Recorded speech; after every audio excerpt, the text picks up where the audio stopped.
Es la gran novedad desde hoy en el trabajo. El control horario entra en vigor y con él las primeras dudas en lugares donde antes no se fichaba, normalidad en donde ya parece que era una práctica habitual. Cambiar de uniforme, fichar, y cuando salí, fichar, después cambiar. ¿Cuáles son las horas que se trabajan y que se pague lo que se trabaja? Para evitar, supongo, ciertos abusos, ¿no?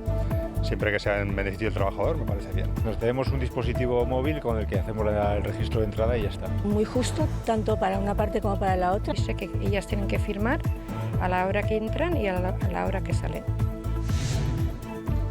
Con Pablo Casado, hoy en Pamplona comienzan a llegar los líderes de partidos nacionales en campaña. Mañana, arrimadas, Pablo Iglesias estará el miércoles y se espera también la visita esta semana de Pedro Sánchez.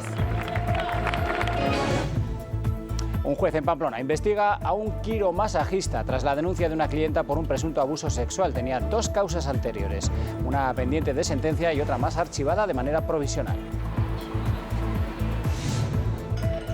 Y ese que ven es uno de los mejores maridajes con sabor a nuestra tierra, dos emblemas de nuestra gastronomía que estos días se degustan en la Semana del Espárrago y el Rosado de Navarra. El ascenso de Osasuna se demora por al menos una semana. No así la permanencia del Tudelano. Los blanquillos seguirán en Segunda B tras su empate sin goles frente al Calahorra, mientras que Lizarra tendrá que esperar a la última jornada tras perder en Las Gaunas.